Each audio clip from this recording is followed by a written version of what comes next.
We're now joined by Chris Lopresti and Jastremski to discuss the New York Metropolitans. So, JJ, there's a report in the broadcast about Scherzer still working around that oblique issue. Knowing that now, how does that change your thoughts on him not being as sharp? It doesn't change my thoughts at all. Michelle, he's taking the ball. He's going out every fifth day.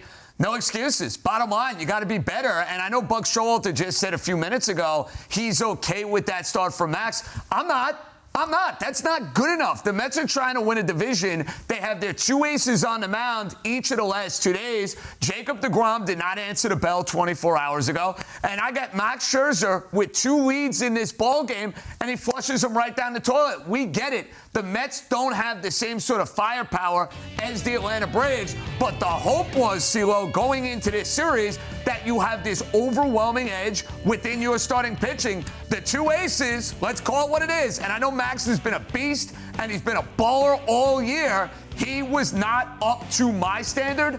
I don't think he was up to his standard. Not good enough for the Mets, who desperately needed a win. Major disappointment. And look, Scherzer didn't talk about it post-game, but the fact that all of a sudden the Fox broadcast, both John Smoltz and Ken Rosenthal also talking about the oblique here all of a sudden, you don't want to hear that. This was such a huge series. We've all been building towards this. The Mets didn't play quite well enough in September to give themselves some cushion. So all of a sudden, this is a series essentially going to decide the division, and to have those 2 guys lined up and have them perform the way they did the last couple nights leaves a lot to be desired. So look, whether there's something going on with the oblique at this point of the season, it doesn't really matter, because if he's not healthy and he's not 100%, the Mets aren't going anywhere anyway. So like JJ said, he takes the ball, he goes out there. It's no excuses. You've got to perform, and he and deGrom didn't get it done the last couple nights. Yeah, bottom line. All right, so JJ, after the first 2 games of this series, what in particular have you learned about both the Braves and the Mets? If there's a takeaway for me, it's the firepower of the Atlanta Braves offensively and what the Mets cannot do when Francisco Lindor and Pete Alonso are not hitting home runs. The Braves have a bunch of different dudes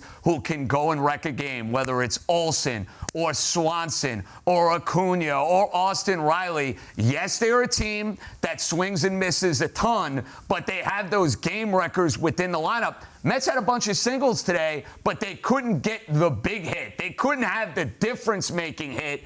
And at times, Atlanta's lineup can be overwhelmed by dominant starting pitching, but they also have the capability of wrecking games. The Mets, to me, CeeLo, their lineup doesn't have that same capability. No, like you said, 8 hits, all singles, no extra base hits in this ball game, only 2 walks in these 2 games, so not giving you the feisty at-bats that we've seen from them throughout the course of the season. I understand they're not a team that's going to overpower you and overwhelm you with the home run ball the way the Braves can.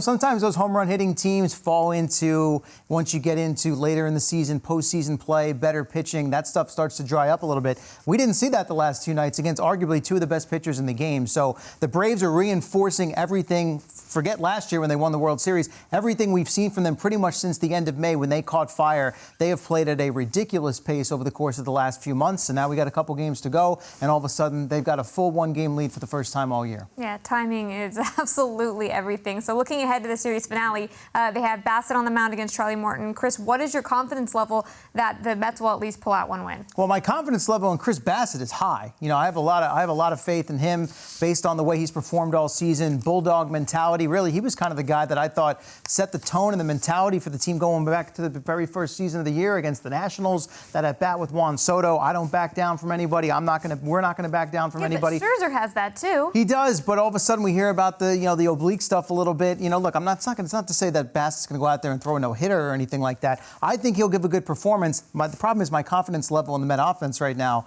is in the toilet. I'm right there with you. I think Bassitt's going to pitch well, but this Atlanta lineup scares me. They are dialed in. You can tell that they smell blood. But here's the positive from a Mets standpoint. The Mets have been in this situation a lot over the course of this year. Now, not a game back within the division, but they've been in this situation a lot where they've faced adversity, and they have found a way time and time and time again. Look, there's no getting around it. They lose this game tomorrow, they could flush their chances of winning the National League East goodbye. I know they're still mathematically alive. The Braves are not getting swept against the Miami Marlins. You want to win the division, you got to win this game tomorrow, and the Mets have to score runs. That's the bottom line. If they're going to win this game tomorrow, the offense has got to, Michelle, be better.